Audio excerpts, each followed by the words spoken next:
Continuamos en los protagonistas TV, ahora sí, con la pregunta que había quedado bollando. ¿Crees que va a haber justicia? Mira, nosotros vamos a luchar, a profundizar la organización, la movilización para lograrlo. Uno siempre es esperanzador de poder lograr que se haga justicia. Y estamos, digamos, entregando todo nuestro esfuerzo y nuestro tiempo militante para que esto se dé.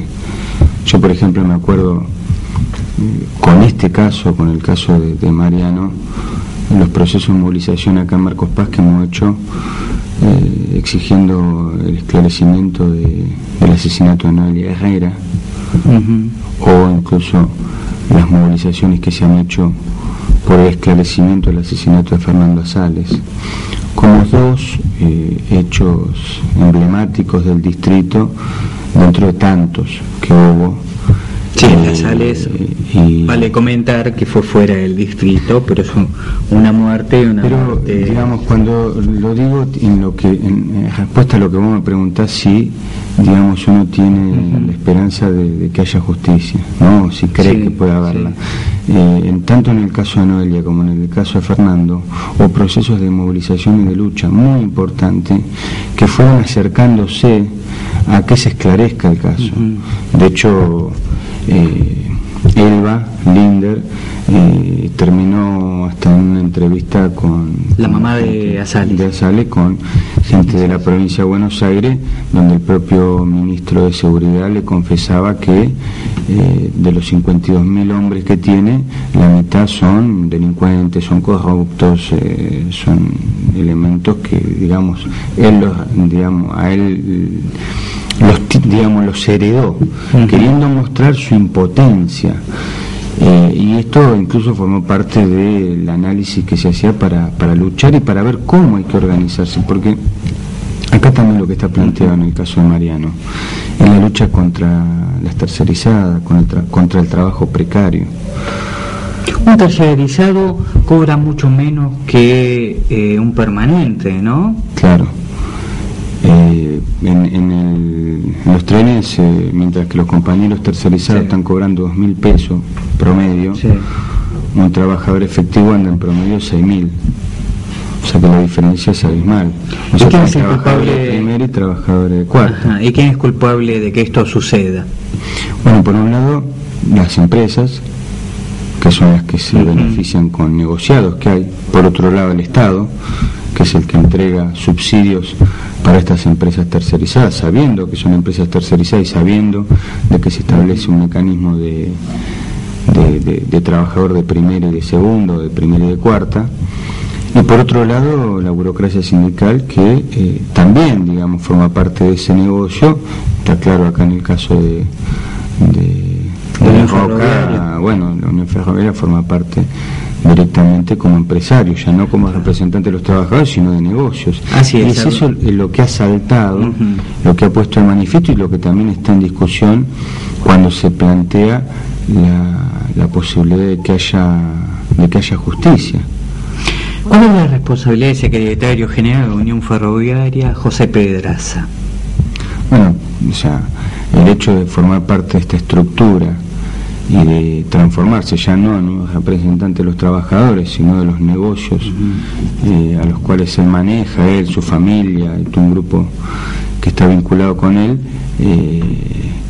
lo lleva a tener que establecer políticas sindicales o políticas gremiales que no son la de liberación de los trabajadores en función de las condiciones de trabajo, sino en función de los negocios que ellos manejan. En ese sentido, nosotros estamos exigiendo que en la investigación se llegue directamente hasta el secretario general.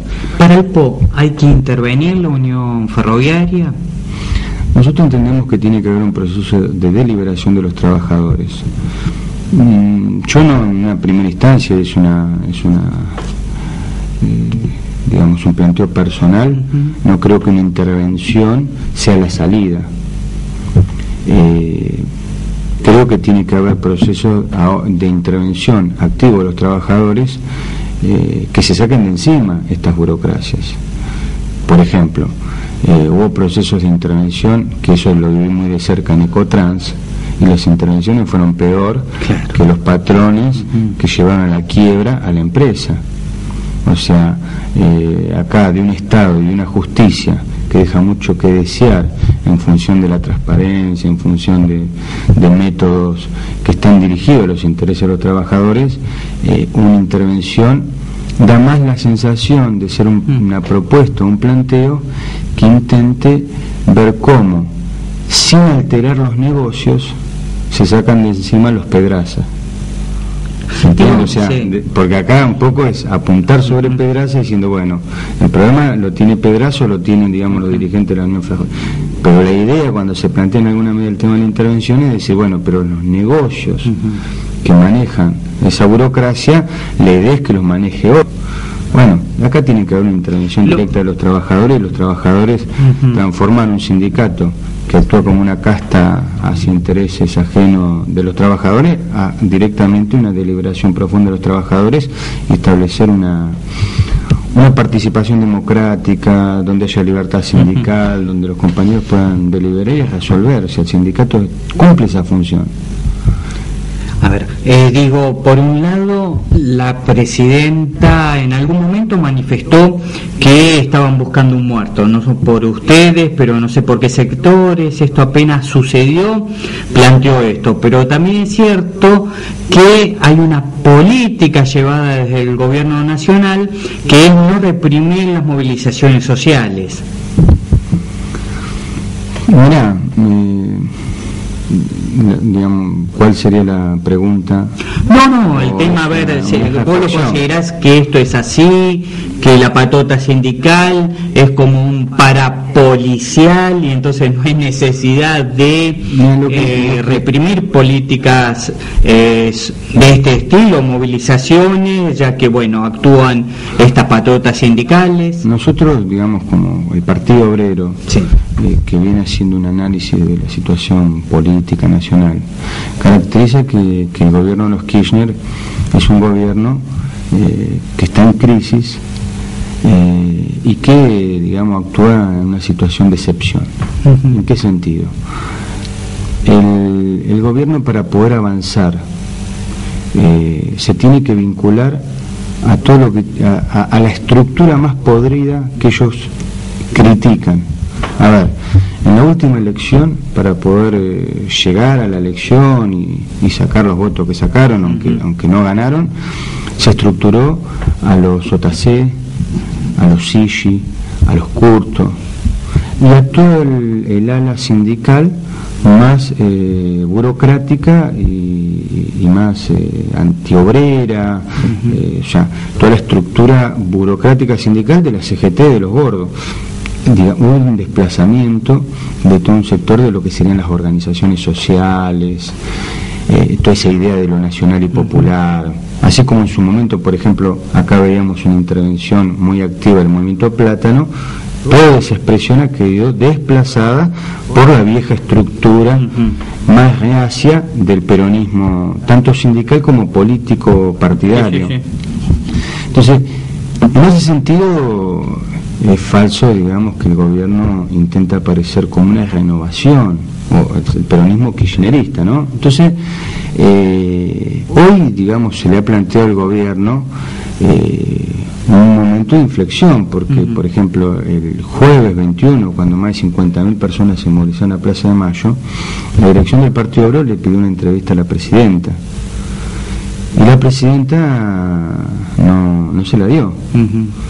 Lo que mostró defender esa vieja estructura sindical contra el hecho de despegarse de esa vieja estructura sindical, diciendo, bueno, no, miren, muchacho, por más que haya dicho, ¿no?, que hay que ir hasta las últimas consecuencias, que no reprime, que bueno, ahora hay 2 presos, o sea, está en una disyuntiva o en una situación donde los moyanos son los que siguen digitando y planteando cuál es la agenda y hacia dónde debe ir la política, entre comillas, nacional y popular. Fernando, estamos llegando al final, nos quedan 2 minutos. Te pido una semblanza de Mariano Ferreira y de Elsa, que está peleando por su vida. Bueno, Mariano es un joven, yo lo conocía de las movilizaciones, de algunas reuniones que habíamos tenido centrales, y un joven con una, digamos, capacidad y una abnegación en su militancia muy grande, a pesar de ser muy joven, muy formado, un cuadro político. Yo cuando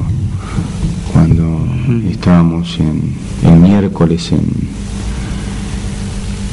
en Corrientes y Callao, a las 5 de la tarde, con un compañero me decía, perdimos un cuadrazo, y por otro lado me decía, qué costo tan alto tenemos que pagar por querer, digamos, una sociedad más justa, por una sociedad donde podamos tener un trabajo digno.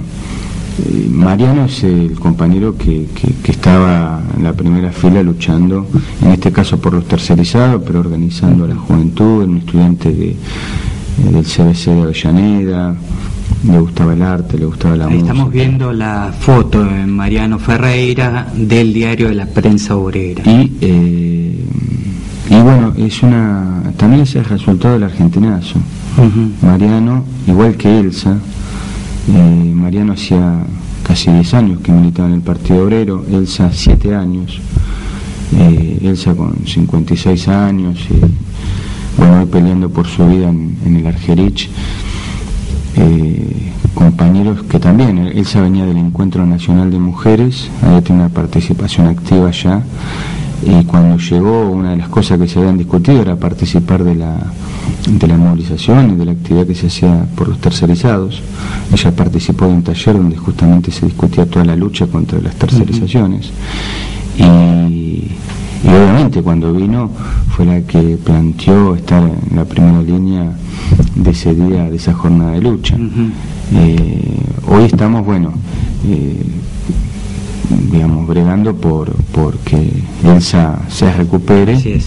Y reclamando que el juicio y castigo a todos los responsables, tanto materiales como intelectuales, por el asesinato de Marianito. Así es. Muchísimas gracias por estar en Los Protagonistas TV. Ojalá que una próxima ocasión sea por temas diferentes, ¿no? Y no por estos hechos lamentables, y nos solidarizamos con la familia y con el Partido Obrero, al cual participó y militaba Mariano Ferreira, y ojalá que Elsa se recupere lo más pronto. Bueno, gracias. Te dejo de waffle, un exquisito waffle, y acá un helado que puede ser de dulce de leche, crema americana, combinados, Independencia 155. Nos estamos despidiendo, será hasta el programa de la semana que viene, que es en la programación que sigue aquí en TV2. Nos volvemos a encontrar dentro de una semana, como todos los lunes, si no, usted puede seguir lo que sucede acá en Los Protagonistas TV en www.marcospaz.com.ar. Chao, gracias.